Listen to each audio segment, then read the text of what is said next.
नमस्ते दोस्तों, आप सभी का एक बार फिर से स्वागत है आपके अपने YouTube चैनल पूजा घर संसार में। दोस्तों, आज के इस वीडियो में मैं बहुत ही इंपॉर्टेंट टॉपिक पे बात करने वाली हूँ। कई बार ऐसा होता है कि हम सालों साल तक ट्राई करते रहते हैं, महीनों से लगातार हम ट्राई कर रहे हैं, कोशिश कर रहे हैं कंसीव करने के लिए, लेकिन कंसीव हमें हो ही नहीं पा रहा है। तो ऐसा तो नहीं है कि आपको कंसीव नहीं हो रहा है। कई बार ऐसा होता है कि आपको कंसीव भी हो गया है, प्रेगनेंसी रुकी है, लेकिन वो प्रेगनेंसी खराब हो गई है जब आपका आरोपण आपके गर्भाशय के अंदर होता रहता है। तो जब आपका ओवुलेशन पीरियड खत्म हो जाता है, आप ओवुलेशन ट्रैक कर पाते हो, उसमें आप ट्राई भी कर रहे हो, तो उसके बाद यानी लगभग आके पीरियड आने के 10 दिन पहले से आपको कुछ काम ऐसे होते हैं जो बंद करने चाहिए बेसिकली।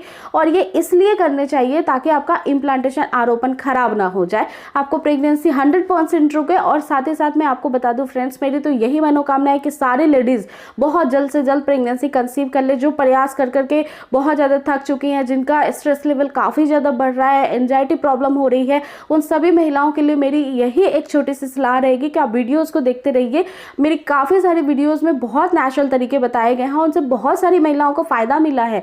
थोड़ा है पेशेंस रखना पड़ता है अगर आपको प्रेगनेंसी कंसीव करनी है। देखिए फ्रेंड्स, ये ऐसा ईश्वर का दिया हुआ वरदान है, जैसे बहुत सारी महिलाएं वंचित तो रह जाती हैं, लेकिन कई बार अगर हम उम्मीद अपने आप से जगा के रखते हैं तो ये भगवान को भी वरदान स्वरूप आपको भी देना पड़ेगा और आपको मिलेगा भी, क्योंकि पेशेंस रखने से ही आपके सारे जो ट्रीटमेंट होते हैं वो सक्सेस हो पाते हैं।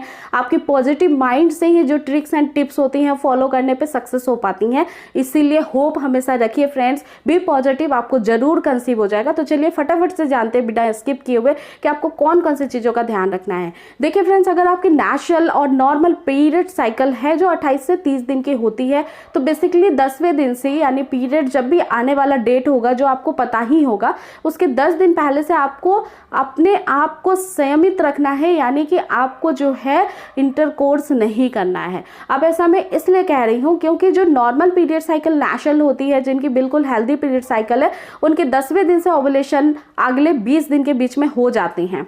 इस दौरान एग स्पर्म से मिलकर फर्टिलाइज हो जाता है। देन अगला जो 10 दिन बचता है वो इम्प्लांटेशन का होता है। तो अगर आप इंटरकोर्स करते हैं तो कई बार चोट लगती है, कई बार हार्मोन्स बिगड़ जाते हैं और ऐसी कंडीशन में इम्प्लांटेशन फेल हो सकता है। इसीलिए आपको इंटरकोर्स इस समय नहीं करनी चाहिए, बिल्कुल बंद कर देनी चाहिए। दूसरा टिप ये है, कोई भी भारी भरकम काम आप मत करिए। या तो सीढ़ियाँ चढ़ना हो गया, भारी बकेट उठाना हो गया, पानी भरा हुआ बाल्टी हो गया, सिलेंडर हो गया, या फिर आप बहुत ज़्यादा बैठ के कपड़े धोती हैं, या फिर बहुत ज़्यादा बैठ करके आप झाड़ू पोछा लगाती हैं, तो ये भी थोड़ा कम कर दीजिए या फिर आराम आराम से करिए। क्योंकि कई बार ऐसा होता है कि ऐसा करने से निचले अंगों पे बहुत ज़्यादा भार पड़ता है, वजह से इम्प्लांटेशन खराब हो जाता है, बहुत ज़्यादा दिक्कतें आती हैं और इसी के साथ साथ हैवी ब्लीडिंग भी जाती है जब इम्प्लांटेशन खराब होता है, गर्भधारण फेल होता है। तो इसी के बाद आप जैसे आटा गूंदना हो गया फ्रेंड्स, या फिर बहुत ज़्यादा आप बैठ के कोई भी काम करती हैं तो आलकी पालकी यानी आराम से नीचे ज़मीन पे बैठ करके वो सारे काम करिए। आपको जैसे हो गया कि घुटनों के बल बैठ करके काम करने का कोई हैबिट है तो उसको भी बंद करना होगा। इसके अलावा बहुत ज़्यादा आपको टेंशन, प्रेशर ये सब नहीं लेना है। ये बातें नहीं सोचनी है कि कंसीव होगा कि नहीं होगा, क्या करें, हमने तो ट्राई किया है, ओवुलेशन भी ट्रैक किया है, बच्चा होगा या नहीं, ऐसे कोई भी बातों को सोचना नहीं है। इससे हार्मोन खराब हो जाते हैं, प्रेगनेंसी के जो एस्ट्रोजन प्रोजेस्टेरोन बढ़ने चाहिए वो बढ़ नहीं पाते हैं ठीक तरीके से। हीट भी बढ़ जाता है क्योंकि आपका बहुत बार ब्रेन ऐसा सिग्नल देता है, प्रोड्यूस करता है, जिसकी वजह से प्रेगनेंसी को बहुत ज़्यादा रुकने में दिक्कत हो सकती है। इसीलिए आपको ऐसी बातें भी नहीं सोचनी है। हार्मोन अगर सही से व्यवस्थित रहेगा तो ही आपको कंसीव होगा, ये बात आपको बिल्कुल ध्यान रखना है।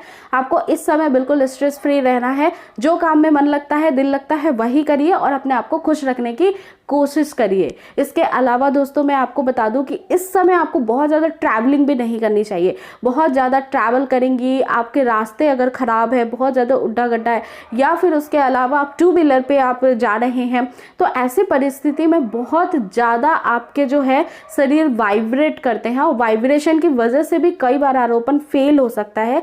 तो ऐसे गड्ढे नुमे जो रास्ते होते हैं उनका भी आपको बिल्कुल भी उपयोग कम से कम करना चाहिए। इमीडिएटली अगर बहुत ज़्यादा आपको इम्पॉर्टेंट है तो ही बाहर जाना चाहिए, अदरवाइज आपको जो स्मूथ राइड है उसी का आपको यूज़ करना है। के अलावा फ्रेंड्स, आपको गर्म खाना नहीं खाना है, गर्म गुनगुना पानी भी नहीं पीना है, गर्म पानी से यानी गुनगुने पानी से नहाना भी नहीं है, बाल आपको बिल्कुल भी नहीं धोने हैं एटलीस्ट 10 डेज तक। इसके अलावा दोस्तों आपको जो है गर्म तासीर की चीज़ें जैसे पपीता हो गया, कच्चा पपीता, अनानास हो गया, ये भी नहीं खाना है, खजूर का सेवन आपको नहीं करना चाहिए। तो ये सारी चीज़ें अगर टिप एंड ट्रिक्स फॉलो करती हैं नेचुरल डाइट से तो आपको बहुत जल्दी आराम मिलेगा, कंसीव होने में बहुत हेल्प मिल जाएगी, बॉडी आपकी इस तरीके की हो जाएगी, उसका इन्वायरमेंट ऐसा हो जाएगा कि आपको कंसीव करने में कोई रुकावट नहीं आएगी। ये छोटी छोटी सी घरेलू उपाय जो हैं वो बहुत ज़्यादा असर करती हैं जब आप प्रेगनेंसी प्लान कर रही होती हैं।